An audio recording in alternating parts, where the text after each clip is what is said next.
say to you that there is a Mother Teresa in you. There's some work for you to do.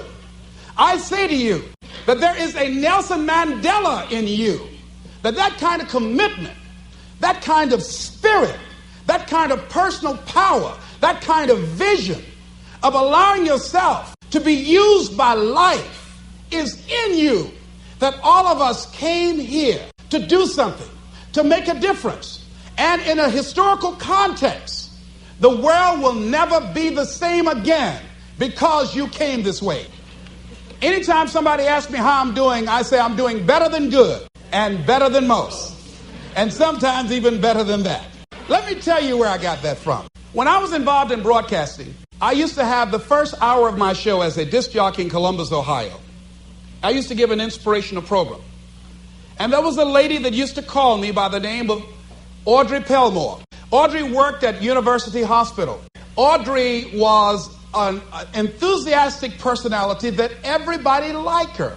I mean, she had a radiant smile, and she was just one of those people. You ever meet one of those people that everybody just liked them? She was one of those kind of folks. Audrey became stricken with muscular sclerosis at a very young age.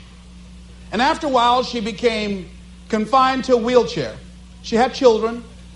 And because of her physical deterioration, she could no longer take care of her children. And she had to be confined to a nursing home. Alum Creek Nursing Home on Nelson Avenue in Columbus, Ohio. Audrey used to have the nurses at the hospital call the radio station and put the phone to her ear. And she would ask for a certain request, and I would ask her to say a few words to the listening audience. One day, while I was doing my program, I got a call from one of my regular callers, a young lady by the name of Shirley. Shirley, on this particular day, there was a sound in her voice, and I detected that something was wrong. And she said to me, "It's nice talking to you, Les. I'll be seeing you." And I said, wait, hold a minute, Shirley. There's something wrong. She says, "There's nothing wrong." I said, "There is, Shirley. I know you. Come on, Shirley, what's wrong?" Well, Shirley had been diagnosed as having cancer of the breast. And they told her that she had a 60-40 chance of not surviving. During the time that she had had her medical examination, her husband had become distant. Through the pressure of losing her husband and the illness, she just felt, hey, I'm not the kind of person that can handle suffering, and I'd rather just end it quickly. She was at a critical point in her life, and this is the option that she decided to take. I did everything I could to discourage her, to give her a reason to want to go on living. I was trying to find something that she can hold on to that would give her a sense of hope, some thread. And I use scripture and everything. And one of my fallback positions, Lord, grant me the serenity to accept the things that I cannot change, the courage to change the things that I can, and the wisdom to know the difference. And she didn't budge. That did not work. And I was out of my arsenal of what can I do to hold on to her, to get her to change her mind, to create a shift in her thinking. And the thought came to me. I said, "Shirley, could you wait until tomorrow?" She waited for a long time before she answered. She said, "Why tomorrow?" I said, "Because if you wait until tomorrow, I'd like to take you by to see Audrey Pelmore. You remember Audrey that I talk about all the time on the air?" She said, "Yes, I like her. I would like to meet her." And she met me at the Alum Creek Nursing Home. And when we got there, we were both very silent because I'd made a pact with her that if this was not enough to discourage her from taking her life, then I would honor our agreement and I would just release her. And I was going to talk to somebody else to try and get her. I didn't tell her that. As we walked down the hall, I did not know exactly what to expect. I had not seen Audrey for some time. When we walked in the room, there Audrey was, all twisted, physically deformed. She had no voluntary use of her arms. She couldn't even fan a fly out of her face. She couldn't get up and move around. And we had to get close to her because her vision was blurred.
and she can't speak very loudly, and her hearing was somewhat impaired. And as we drew closer to her, I said, Audrey, this is Les. And I have a friend with me named Shirley. How you doing, Audrey? And with what strength she had, she said, better than good and better than most. And Shirley, I know as the tears began to form in her eyes, I know she had to be thinking that here this woman is. She's been on her back, a prisoner in her body for 17 years. She can't turn herself. She can't get up and go to the restroom. She said to me, Les, I'd love to be able to get up and walk out of here with you. I'd love to be able to take care of my children, to be a mother to them, to see them graduate from high school. She said, Les, I can't do that. And I'm doing better than good and better than most. Shirley had to be saying within herself, what right do I have to feel sorry for myself? What right do I have to cry out, why me? And she decided and left there with a commitment that she wanted to live with whatever time that she had left, that she had no right to cut the time off. She had no right to do that. And she left there with a new determination, a new spirit about her. And that's something about what we have, that you have. There sometimes your options are frozen. See, Audrey can't walk out of a hospital. She did not have the capacity to take...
of her children, but she had a freedom of spirit.